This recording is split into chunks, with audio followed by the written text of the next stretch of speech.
Coming up on the Rockbridge Report, the Trump administration and Attorney General Jeff Sessions are under fire today following reports of possible illegal communication between Sessions and Russian officials. And then Rockbridge County officials have gone back on plans to close several waste collection centers. And sheriff's deputies and state troopers could see an increase in salary if a new Virginia budget passes. And later, a popular Lexington restaurant plans its move downtown. All that and more coming up on the Rockbridge Report. Live from the campus of Washington and Lee University with news for Rockbridge County, this is the Rockbridge Report. Welcome to the Rockbridge Report. I'm Kinsey Grant. And I'm Paulina Skova. Breaking news out of Washington, Attorney General Jeff Sessions announced in a news conference at 4 that he will recuse himself from any existing or future investigations related to presidential campaigns. This comes after Republican Senators John McCain and Lindsey Graham both praised and criticized Trump administration's foreign policy at a CNN town hall last night. They praised some of the president's recent actions, including his Tuesday night address to Congress and how he has handled North Korea. However, they also spoke about reports of possible illegal contact between Russia and Trump's campaign, specifically Sessions. CNN's Reed Binion reports. Maybe an innocent contact. I don't know if he has to disclose everybody he's ever talked to. A special prosecutor. Republican Senator Lindsey Graham weighing in on the news that Attorney General Jeff Sessions met twice last year with the foremost Russian diplomat in Washington. That diplomat, Ambassador Sergei Kislyak, considered by U.S. intelligence to be one of Russia's top spies and spy recruiters in D.C. The revelation seeming to conflict with what Jeff Sessions said under oath during his confirmation hearings, when Senator Al Franken asked about reports of communication between the Trump campaign and Russians. Senator Franken, I'm not aware of any of those activities. I have been called a surrogate at a time or two in that campaign, and I not have communications with the Russians. Sessions spokeswoman saying that Sessions met with Kislyak in his capacity as an Armed Services Committee member rather than a Trump surrogate. Some Democratic lawmakers are calling for Sessions to recuse himself from any Russia investigation, while others, like Congressman Elijah Cummings, are going further, calling for Sessions to resign. A lie is a lie is a lie, period. He knows the law. He's probably prosecuted people for telling untrue statements to the FBI and others. Sessions himself responding swiftly, saying that he never met with Russian officials to discuss campaign issues. The White House coming to Sessions' defense, casting the story as a partisan attack by Democrats. I'm Reed Binion reporting.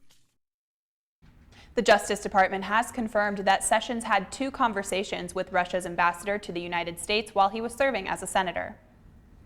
Polling numbers show most Americans approved of President Trump's first address to a joint session of Congress Tuesday night. The president gets credit for maintaining the right tone and outlining his vision for the country. CNN's Kristen Holmes reports from Washington. Seize this moment, believe in yourselves, believe in your future, and believe once more in America. President Donald Trump striking a softer and more unifying tone during his first address to Congress, starting his speech condemning the recent targeting of Jewish community centers and the killing of an Indian man in Kansas. We are a country that stands united in condemning hate and evil in all of its very ugly forms. And showing support for certain elements of Obamacare, including protections for patients with pre-existing conditions. Trump also backing NATO, which he has criticized in the past. By far the most emotional moment of the night came when the president paid tribute to Karen Owens, the widow of Navy SEAL Ryan Owens, who was killed during a controversial raid in Yemen in the first days of Trump's administration. Ryan died as he lived, a warrior and a hero, battling against terrorism and securing our nation.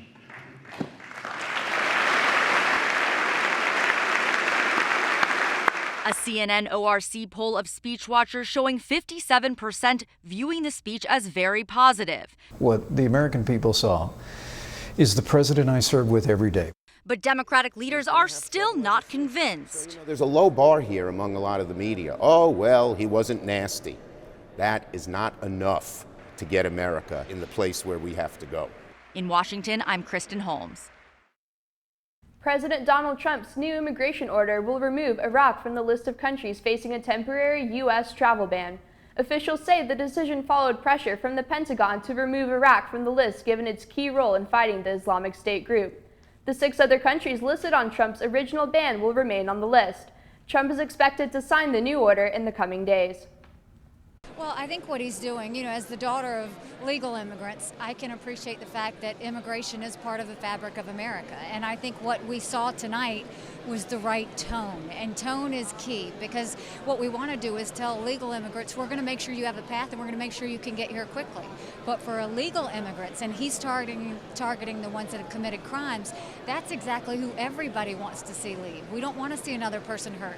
We don't want to see any more gangs or see drugs come through. So I think he's proceeding about this the right way. And what he's saying with the vetting process is, let's step back, let's make sure we have the proper vetting process before we allow certain people to come in. Was his tone different tonight on it, do you think? I think he sounded very presidential tonight. It did not sound like he was on the campaign trail. He sounded like a president. The stock market is reaching new heights these days, and some are thanking the Trump administration for a growing economy. The Standard & Poor's index has grown 11.6% since Election Day, but some say this record market growth is not entirely due to the new administration. Some point to a shrinking unemployment rate, and earnings per share for companies in the S&P 500 grew nearly 6% in the past year. Others attribute growth to bolstered confidence in the U.S. economy, a tide some believe was turned by the election of President Trump. Rockbridge County officials backed away from their scheduled closures of waste collection centers and a proposal to build a new center after several people crammed into a Board of Supervisors meeting in protest. Sutton Travis has the story. County officials postponed the closures of 22 unstaffed waste collection centers on Tuesday. Officials originally planned to replace these centers with 2 staffed locations, but Fancy Hill will not be one of them. I don't care what you do to a dump. A dump is a dump is a dump. Over 50 people attended the supervisors meeting Monday to oppose the Fancy Hill site on Route 11 in Buffalo.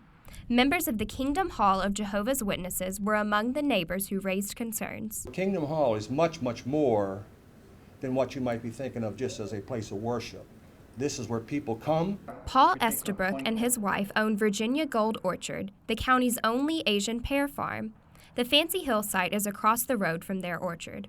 We think the supervisors need to protect the viable farms in this county, and we're one of them.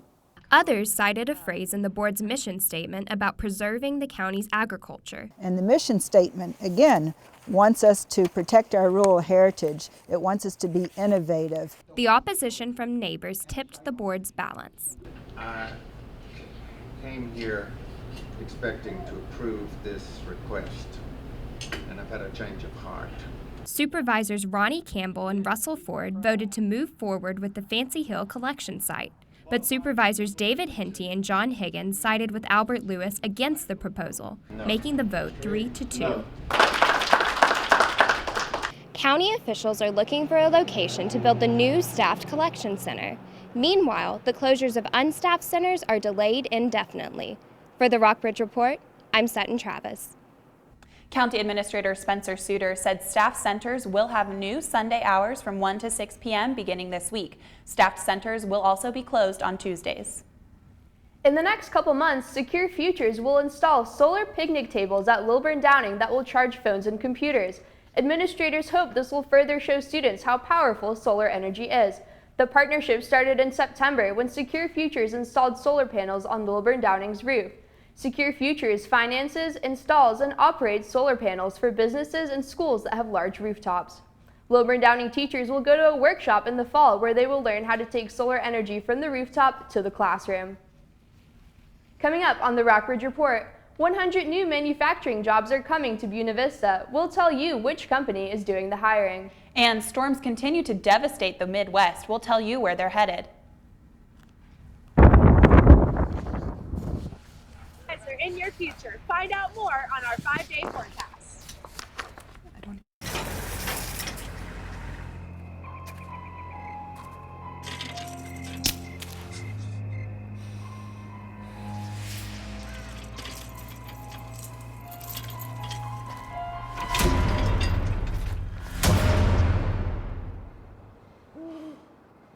If you don't fix them, sparks from dragging tow chains could cause a wildfire, and that could be scary.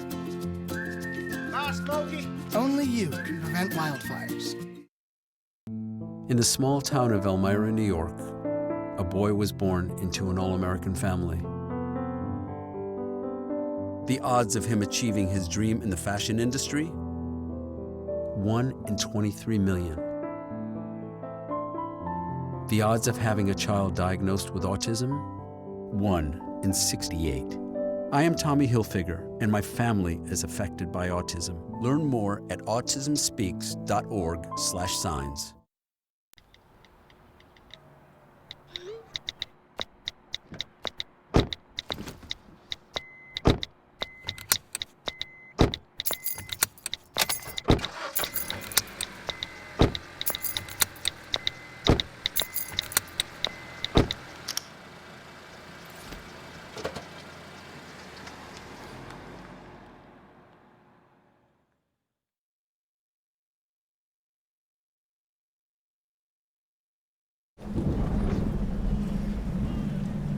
He's on his way. He doesn't even know that we're here.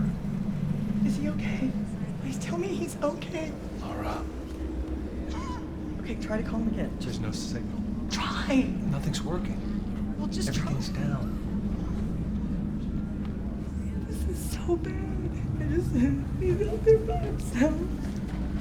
Make sure you know where to find your family in an emergency. Start your plan at ready.gov.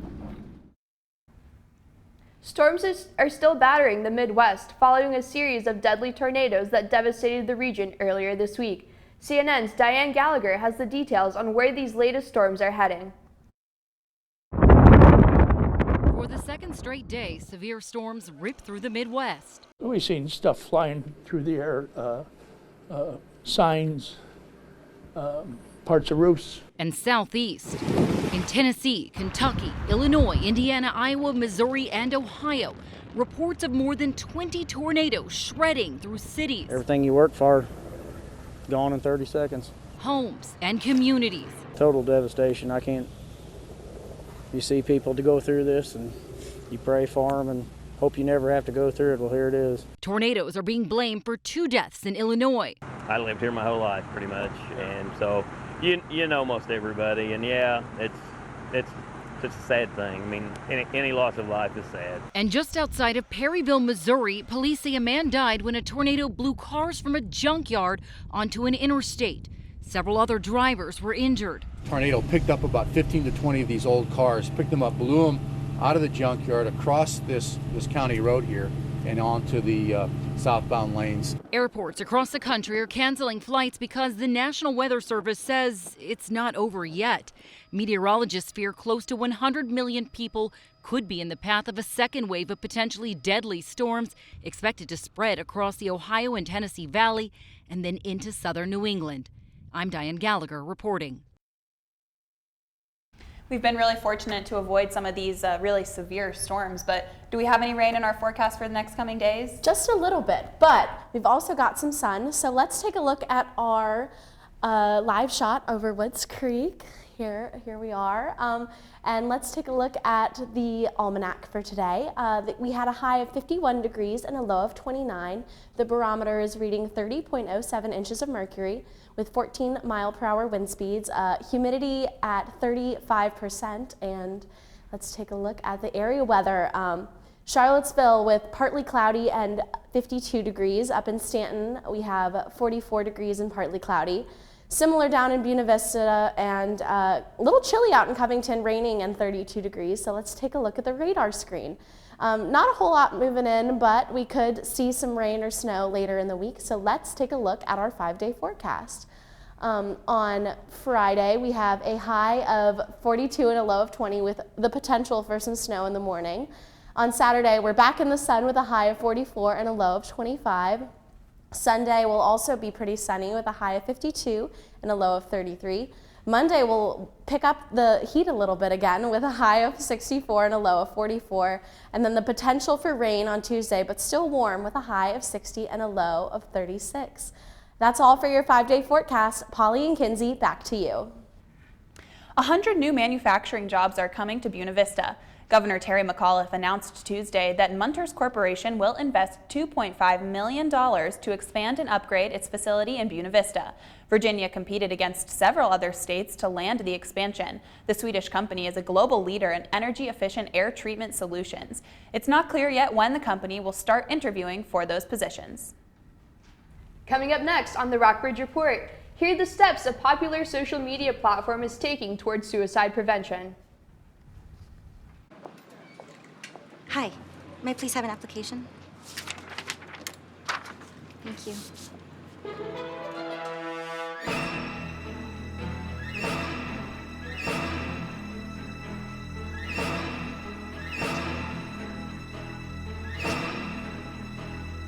Skip the drama. Get your GED. Okay.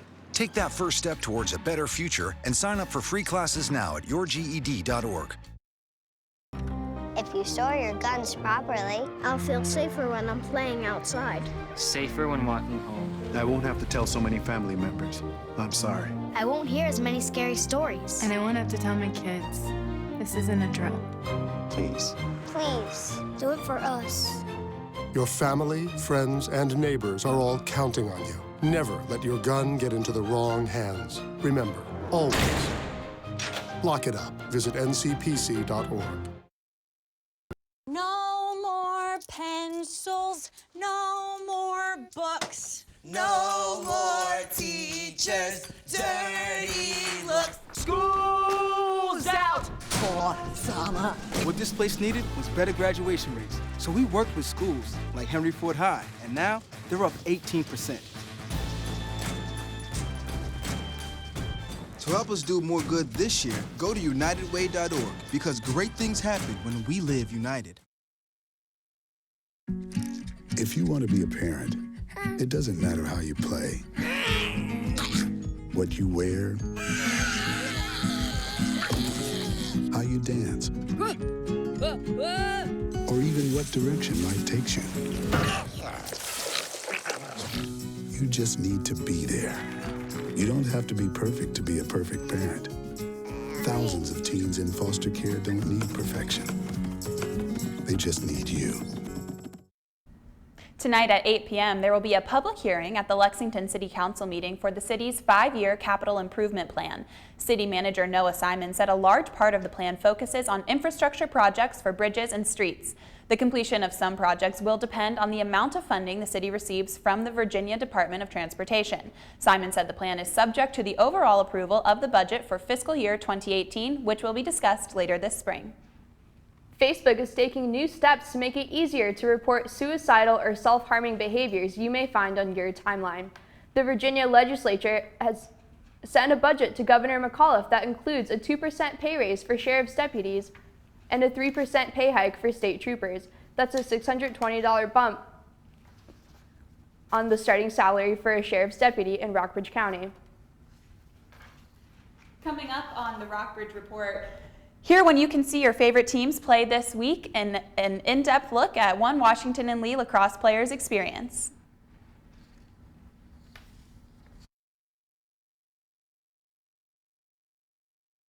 I'm out here in front of Kind Roots Cafe's new downtown location. Stay tuned to hear what's delayed their move into town. I'm Katrina Lewis with the Rockbridge Report. Can't dance, so we're gonna put some ants in their pants. Aww. Kids will spend 22 minutes watching us, the super duper party troopers, singing about ants in their pants. Isn't that funny? Ants in their pants, they've got ants in their pants, they've got ants in their pants. Brushing for 2 minutes now can save your child from severe tooth pain later. 2 minutes, twice a day. They have the time.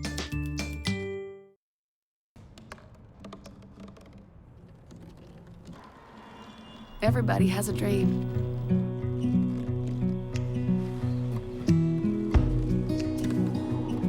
Mine was to see the ocean. And with a little help, I made it.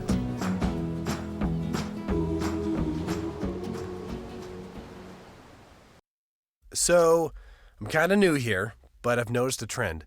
My human does this funny thing where she goes around and gets all my toys, and then she hides them in that basket by the door. You know, but it's always the same basket, and it's always in the same place. And then she acts so surprised when I find them, but, you know, she's putting them in the same basket. Again.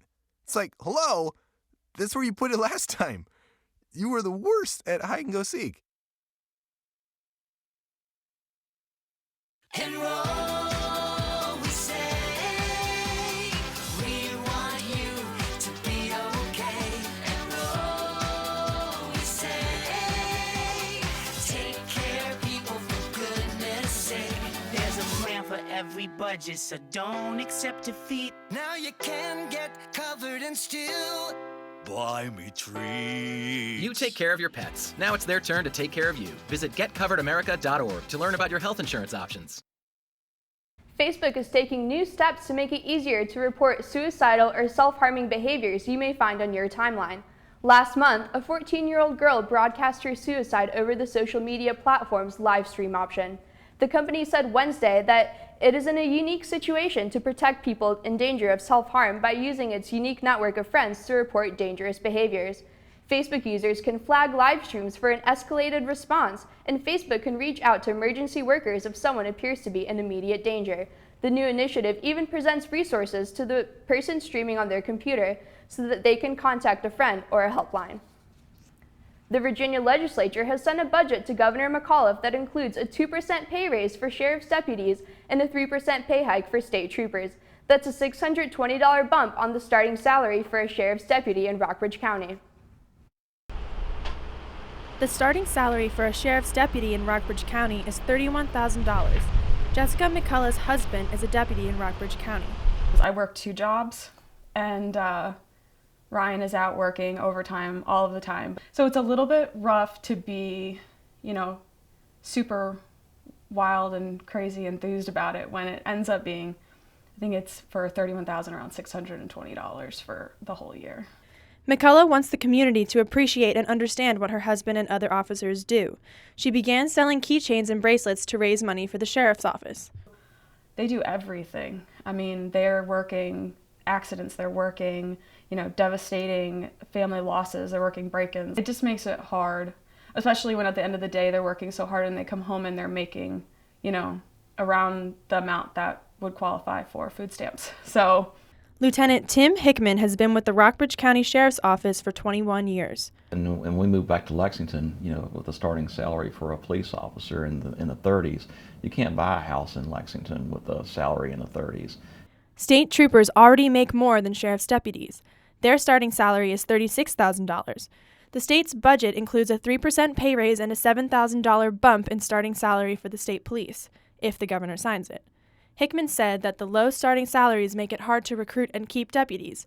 Many leave and join the state police or other police departments. We look for education, we look for experience, and it's hard to get those type of applicants when they can go somewhere else and start off immediately making $10,000 more. The budget also includes what's called a compression raise. Deputies who have been on the job for 3 to 30 years will get $80 for each year of service. The executive director of the Virginia Sheriff's Association said if a deputy has 21 years of continuous service, for example, his base raise would be $1,680. Governor McAuliffe has until March 27th to sign or reject the budget. For the Rockbridge Report, I'm Maggie Siebold. Buena Vista is again in danger of losing its City Hall, Police Department building, and municipal golf course after failing to pay a $9.2 million debt. The New York firm that insured the bonds to finance Vista Links Golf Course, ACA Financial Guarantee Corporation, is suing the city of Buena Vista. ACA has been making payments of $660,000 a year after Buena Vista walked away from its golf course debt 2 years ago. The lawsuit asks a federal judge to appoint a receiver to take control of City Hall and other properties, which the city pledged as collateral when the bonds were issued in 2005. The city has 90 days to file a response. Emma, sounds like we have a local basketball team playing to go to the semifinals right now. That's right, Polly. The 26-2 Perry McClure women's basketball team is playing Riverheads tonight right now at Virginia High School League Division 1A quarterfinal. Coming off a 41-35 loss, the Region 1 West final against George Wythe, Perry McClure looks to advance to the Division I semifinals at Virginia High School on Saturday. The Virginia Military Institute's men's basketball team will compete against 7th-seeded Samford in the Southern Conference in Asheville, North Carolina on Friday. The 10th-seeded Cadets are 6-23 this season and 3-15 in conference play. The team lost both games to Samford earlier this year, losing 67-69 in Lexington. The Washington and Lee men's indoor track and field team won their first Old Dominion Athletic Conference title in 28 years last Sunday. The win marks the first time that the men's team has won either indoor or outdoor title since 1989. The Generals totaled 165 points, the team title over second place Bridgewater by 19 points. Leading the way for the Generals were seniors Ian McDonald, Max Strahler, Patrick Robertson, and Davis Turner, and freshman Sep Sims, who won an event. Sophomore women's lacrosse player Haley Tucker has been a key component to Washington and Lee's strong start to the season.